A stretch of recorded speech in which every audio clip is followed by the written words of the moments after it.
Resilience thinking, we like to operate in this area where the probabilities are known, the uncertainties are known, the outcomes are also known. However, the reality is that we work in, or we operate in, an area where the outcomes are very often unknown and the uncertainties are also very often unknown.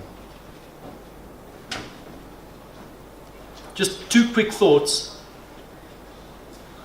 So how do we, if we now get it right, influence decision makers? Because at this stage, what we find is that very often it's difficult for decision makers to make a decision. And the question is it a skill that we need to train people, or is it a skill we need to train people to approach decision makers differently?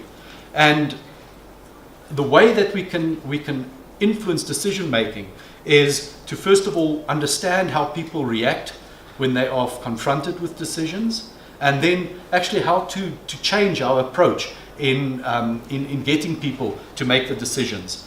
And the reason, the main, and the study that has been taken from the psychology literature actually shows that when decisions are difficult to make, it's when uncertainty is high, there's concern over outcome. Very often you don't know what the differences are between similarities. And when you deal with commodities, such as an ecosystem, it's very easy to deal with a commodity where you can put a rand and cent to it.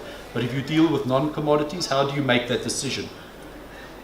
When you get confronted with a decision, what do? Very often the first thing is, we don't have enough information. Please give more information.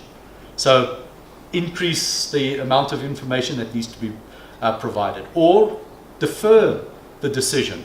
So, sorry, this is the wrong department. We can't make that decision. Let's pass the decision on. Or the other one is, let's maintain status quo. But of course, the way that we can train people to get decision makers to make those difficult decisions is actually to equip them to look at different ways in framing those decisions. So how can you change the way in which the decision that needs to be made is worded, so that it's an easier way of making the decision. So once again, it's about dissemination. How do you actually convey information? I'd like to end off with some points to consider in how we can address the drought in research and education and training. As with the first, when the National Water Act was first promulgated, the situation analysis that was done, that was quite a while ago, it's 18 years ago. How has the sector changed in the meantime? So what are the actual needs now? Earlier this morning, those needs were provided, identified, and that's given in terms of the National Water Resources Strategy 2, where there are a number of skills that are required. But of course, the needs are seen against a different backdrop. So I put down there the Millennium Development Goals, but it's the National Development Goals in South Africa as well, against which these new skills are required. We need, with the skills that we provide people, we need to start integrating aspects such as resilience and adaptive management in the way that we train people. Very recently at the World Water Week on 5 September, a new book was launched called Resilience to Climate Variability and Change, the Roles of Infrastructure and Governance in the Context of Adaptation. And one of it was based on a number of case studies, and one of the case studies was actually the Stadfontein Dam in South Africa, where Mike Muller, who used to be with the Department of Water Affairs, wrote that chapter. All of those case studies showed that infrastructure can significantly contribute to building climate resilience, but it's very important that infrastructure alone is not sufficient. It has to be accompanied by incorporating appropriate governance and management approaches linked with those local contexts. We just need to think of what's happening at the moment. Ndumu is suffering a massive drought. However, Durban, or eThekwini, and the Kloof region, they're getting a massive amount of rainfall. So how does one actually harness that rainfall where all the catchment and all the impoundments are all upstream in the catchment and not close to the sea? So different ways of having to think about engineering approaches that have been ongoing for decades in South Africa, but a new approach to that. My plea is that, through the Wepener programs, we have an historical and a long-term investment in terms of finances as well as intellectual investment, and that we not discount what has been done during Wepener, and that the Wepener program actually be used as the guiding principle for developing further strategies to do the research, education, and training in the water structure. What is evident is that the structure, how the Wepener should be implemented, or Wepener program should be implemented, wasn't that clear, and that's why the outcomes has always been that it's sort of been disjointed.